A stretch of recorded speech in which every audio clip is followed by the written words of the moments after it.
chocolate is scrunchy. One of the old-time greats. People have been eating chocolate as early as 1750 BC. In fact, ancient humans were so fond of chocolate that they were using it as medicine and even in religious rituals. Today, this delicacy is available everywhere on the planet, with companies shipping out as much as 3 million tons of it every year. So how do they do it? Our journey starts all the way in Africa, previously home to the Mayans, who were the first people to discover the secrets of the cacao tree. But it had less to do with their detective abilities than their geographical location. You see, the cacao tree needs incredibly specific conditions to grow, like a temperature of 25 degrees and a humidity of 80% or above, conditions only met by certain locations along the equator of the Earth, one of which the Mayans occupied. To this day, a majority of the world's cacao supply comes from this region. And the way cacao is harvested hasn't changed much since the age of the Mayans either. This is mainly because cacao trees are incredibly delicate and the cacao pods don't just simply fall to the ground.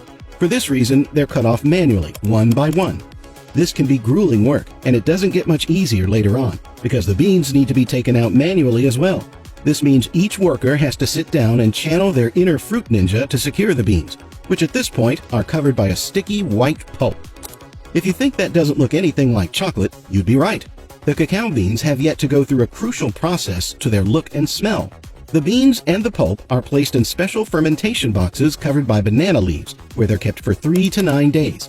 This process is important because not only does it kill bacteria and get rid of the white pulp, but also gives the beans their signature brown color and taste. The fermented beans are ready to be placed in the sun for drying. This is mainly done to remove moisture and to inhibit the growth of fungi, bacteria, or mold, but it has the added benefit of developing the flavor of the beans. Once this is done, the beans are ready for their journey to factories across the world. After they arrive at the factory, the beans are inspected by a team of quality assurance officers. This process consists of cutting the beans to ensure they're the right color and have the required consistency. Once they're approved by the QA team, the beans are off to a specialized processing plant where they're roasted, first on screens and then in revolving cylinders through which heated air is blown. Over a period of 30 minutes to 2 hours, the moisture in the beans is reduced from about 7% to about 1%. The roasting process also triggers a browning reaction, in which more than 300 different chemicals present in the cacao beans interact.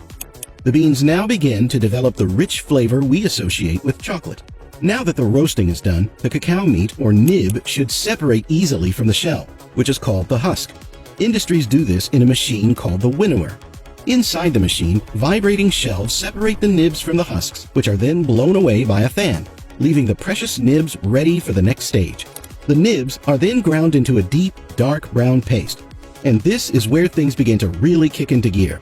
The process changes the composition of the chocolate so that it comes out of the grinder looking like a really thick syrup. This syrup actually smells a lot like alcohol, and so is called chocolate liquor. If the purpose is to make cocoa powder, the liquor may be treated with an alkaline solution. What this does is darkens the color of the cocoa, rendering its flavor milder while also reducing the tendency of the nibs to form clumps. The alkaline chocolate liquor is now defatted as large amounts of fat or chocolate butter are removed from it.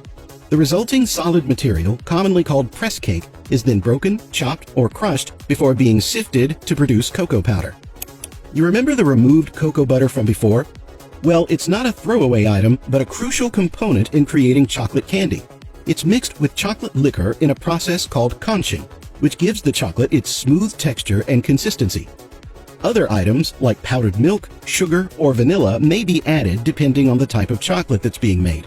The practice was actually coined by the Swiss chocolatier Daniel Peter in 1875, when he invented milk chocolate by mixing a powdered milk developed by Henry Nestle with the liquor. Now that the texture is there, it's time to give the chocolate its patented snap. This is done through a process called tempering, in which the chocolate is slowly heated and cooled. What this does is alter the crystals within, giving the chocolate a uniform composition throughout. Once the chocolate is tempered, it's ready to be poured into molds to make bars of chocolate.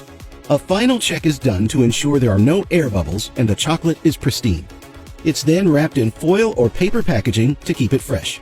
These chocolate bars may look small, but the industry makes up to $50 billion a year. If you make that many chocolate bars, you probably need a lot of aluminum foil to wrap them. Click here to see the amazing way aluminum foil is made.